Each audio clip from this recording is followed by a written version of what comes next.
(12월) 말 현재 중국은 말 그대로 얼음장입니다. 베이징 기상대는 지난 25일 베이징 기온이 300시간 연속 영하를 기록했다고 밝혔는데, 이는 1951년 기상관측 시작 이후 가장 오래 계속된 추위였고, 이 기간 동안 북부에서는 찾아보기 힘든 폭설도 동반돼 도시 기능이 사실상 마비되기도 하였으며, 중국 허난성은 70년 만에 가장 추운 날씨로 인해 적설량 기준 역대 최고치를 갈아치웠습니다. 특히 인프라 구축이 미비한 중국 특성상 곳곳에서 교통마비, 전력난 등의 추가 피해가 발생하고 있는데요. 그러나 가장 큰 문제는 이러한 추위가 중국군의 전력도 약화시킨다는 데 있습니다. 인민해방군은 겉으론 티내고 있지 않지만 자세히 들여다보면 곳곳에서 이러한 문제점들이 노출되고 있는 상황인데요. 중국 인민해방군의 겨울철 훈련은 12월 초에 끝나서 다시 2월 초에 시작하는 동계훈련, 그리고 혹독하게 추운 시기인 12월 말에서 1월 말 사이에 주로 실시하는 혹한기 훈련 두 가지로 진행됩니다. 두 훈련에서의 결정적 차이점이 있는데, 일반적인 동계훈련 기간인 12월 초와 2월에는 전차나 로켓포, 자주포 등의 실운용 훈련을 실시하지만 12월 말부터 시작되는 혹한기 훈련에서는 어떤 기기 장비도 운용하지 않는다는 것입니다. 이는 한국군의 혹한기 훈련과는 사뭇 다른 모습이죠. 물론 특수병과가 아닌 일반적인 보병의 경우 동계훈련에서의 한중간 큰 차이는 없습니다. 소총을 메고 유격훈련이나 행군 같은 훈련을 하죠. 그러나 기계화 부대의 모습에서는 어마어마한 차이를 보이는데요. 한국군은 전차나 자주포, MLRS 등 기계화 부대의 장비들의 실제 주행, 실제 사격까지 이루어지는 반면, 중국은 일체 훈련 자체가 중단됩니다. 최근 중국 공영 매체 CCTV사나 군미천하에서 중국이 자랑하는 로켓군 훈련 영상이 공개되었습니다. 26분간 긴 영상에서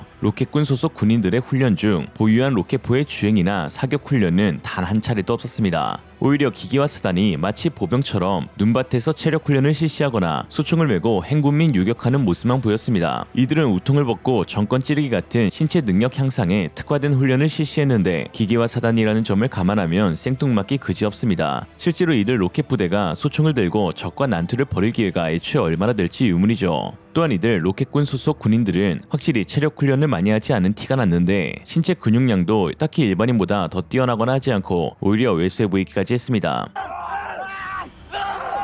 다시 한번 말하지만 이들은 보병사단이 아니라 로켓군, 즉 기계화 사단입니다. 그리고 영상 말미에는 로켓 발사 장면을 보여주었는데, 겨울이 아닌 따뜻한 날씨에 진행된 영상으로 대체가 되었습니다. 사실 중국산 기계 장비들이 겨울철 잦은 고장으로 인해 문제를 겪고 있는 것은 이미 널리 알려진 사실입니다. 일례로 현재 국경 분쟁을 치르고 있는 인도 라다크 지역은 해발 4,000m로 1년 중 겨울이 8개월이나 된다고 하는데요. 중국은 겨울만 되면 장비의 배치를 후방으로 빼거나 급하게 인도와 화해 협정을 맺곤 합니다. 겨울만 되면 화해하고 싶어지는 중국. 이곳 라다크는 꽁꽁 얼어붙은 날씨로 인해 음료수는 마치 벽돌처럼 변하고 계란은 거의 돌멩이가 되는 수준이니 차륜형 장비나 궤도형 장비들은 버티지 못하고 미끄러지게 되어 운용할 수가 없는 상황입니다. 또한 전자장비나 통신계통, 폭약의 결함들이 겨울철에는 수도 없이 일어나죠. 특히 중국은 추위로 인해서 전투에 패배한 쓰라린 경험이 많기 때문에 무엇보다 한파에 대한 두려움이 큽니다. 1950년 한국전쟁 당시 장진호 전투가 대표적인 예인데요. 아침 최저기온 영하 30도를 오르내리는 강추위가 닥쳤고, 가장 추운 날 아침 최저기온이 영하 45도를 기록하기도 했었습니다. 양군의 사상자는 교전보다 이 강추위 때문에 훨씬 많이 발생했는데,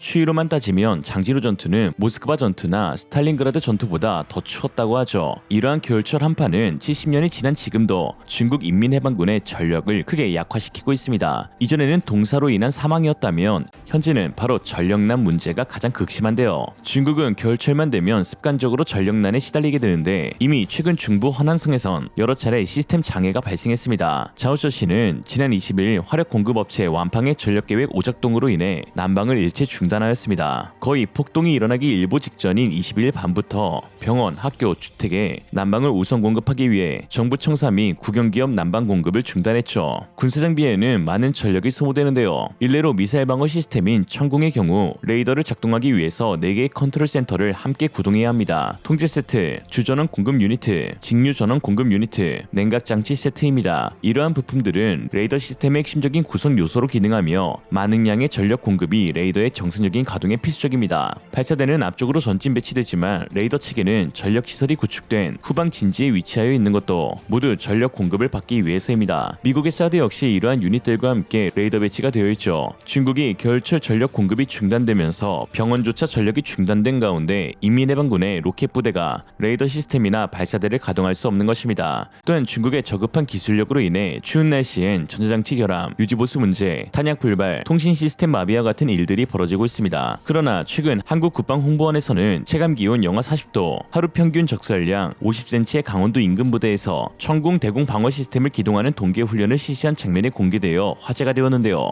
적의 미사일 공격이 계절을 가리지 않기 때문에 항시 배치와 훈련을 실시해야 할 것입니다. 그리고 혹한의 날씨에도 끄떡없이 작동하는 것은 우리 군사 장비가 지니고 있는 가장 큰 장점 중 하나이죠. 한국은 사계절을 보유한 국가로 2018년 로버트 넬러 전미 해병대 사령관은 당시 도널드 트럼프 미국 대통령의 한미연합훈련 유해 발언 때 반발하면서 한반도는 여름에는 덥고 겨울에는 추운데다 가파른 지형까지 갖추고 있어 훈련하기 좋은 장소인데 한반도에서 훈련하지 않으면 어디서 하냐 라며 매우 항의했다고 합니다. 혹서기 혹한기 훈련을 모두 한 해에 끝낼 수 있다는 것은 이동거리 및 비용 절감 요소에서 매우 효과적이죠. 일단 사령관 눈으로 봤을 때 한국은 지구상 최상의 훈련지라는 것입니다. 그리고 이러한 땅에서 개발되고 운용되는 장비는 두말할 필요도 없이 모두 완벽한 기후 적응력을 지니고 있죠. 노르웨이, 에스토니아, 핀란드 등 눈으로 뒤덮인 설원에서 K9 저주포가 질주하는 모습은 해외에서도 화제가 되었는데요. K9뿐만 아니라 K2 전차 역시 노르웨이 수주전 당시 공개된 영상을 통해서 수십 센치나 되는 눈길을 제약 없이 다닐 수 있는 기동성을 선보여 크게 호평을 받기도 했습니다. 언급한 바와 같이 한국산 무기는 혹독한 추위뿐만 아니라 찌는 더위에서도 작동이 가능한 전천후 장비입니다. 사막기후인 중동 UAE와 사우디에서 구입한 MSM 천궁은 42도까지 치솟는 현지 테스트에서 완벽한 표적 명중에 성공하며 계약을 따내기도 했습니다. 이에 두 국가는 MSM에 이어 LSM 구매까지 추진하고 있는데요. 자국산 무기를 두고 자국에서만 물고 빨고 아무리 좋다 한들 아무런 소용이 없습니다. 결국 세계 경쟁 체제와 치열한 수전을 치러 승리해야 자국 무기의 우수성을 입증할 수 있는 것이죠. 중국은 카탈로그만 보면 세계 최고의 무기들로 순색이 없습니다. 중국산 자주포 PLZ-05의 경우 재원상 세계 최고의 추중비, 세계 최고의 분당 발사 속도를 지녔지만 정작 실제 사용한 결과 재원과는 너무나 큰 괴리가 있었습니다. 이런 상황 가운데 최근 한국산 무기 수출의 폭발적 증가와 해외의 극찬을 본 중국에서는 결국 인정할 건 인정해야 한다는 목소리도 나오고 있습니다. 중국 군사저널 시폰 웨폰의 편집장 홍 씨는 자신이 운영하는 채널에 한국 군사장비의 수출과 관련된 다음과 같은 분석을 하였습니다. 就是韩国呢向阿联酋出口了12套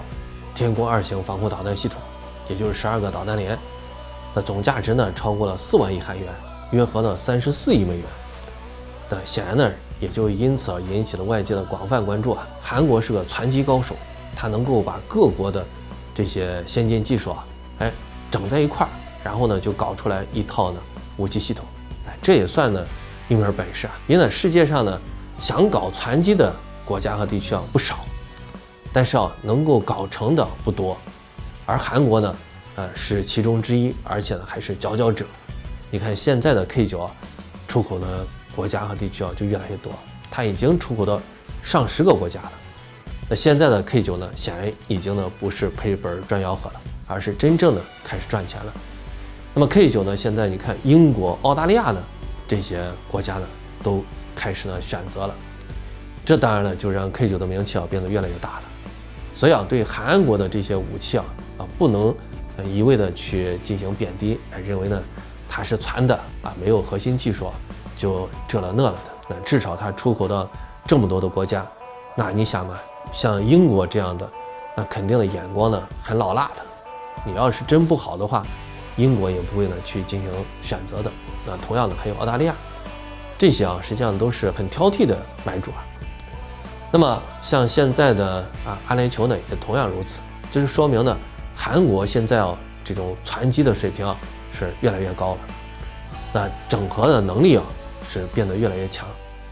那这个呢是要引起我们的极大关注的，对韩国的这种军火出口也要引起重视的。 이런 상황 가운데 우리 군이 북한의 항공기와 탄도탄 위협에 대응하기 위해 개발 중인 장거리 지대공 유도 무기의 체계 개발이 드디어 내년에 완료될 예정으로 바로 양산에 착수할 것이라는 소식이 전해졌습니다. LSM은 대한민국 장거리 탄도미사일 항공기 요격 체계로 군사 전문가와 네티즌들 사이에서 한국형 사드로 불립니다. 현재 LSM의 탄도미사일 요격 고도는 40km 이상, 100km 이하, 사거리는 150에서 300km, 요격가는 피적 속도는 마 8.8 정도로 알려져 있습니다. 항공기를 요격하는 미사일도 최근 개발이 완료되어 아덱스에 전시되었는데 요격가는 피적 속도 마2, 사거리 300km 이상으로 밝혀졌습니다. 이로써 한국은 전 세계에서도 손에 꼽히는 자국의 자체적인 다층 미사일 방어망을 구축한 국가가 되는데요. 현재 개발하고 있는 LSM-2까지 완료되면 북중러일의 미사일 항공기 위협에 오히려 역으로 억제력을 발휘할 수 있는 세계 최고의 MD 체계를 구축하게 되는 것입니다. 무기가 아무리 좋고 최신 기술이 개발됐다 한들 날씨에 따라 사용 여부가 결정된다면 무기로서의 가치가 없음을 의미합니다. 부유한 장비조차 돌리지 못해 한겨울에 우통받는 훈련만 실시한 중국 로켓군.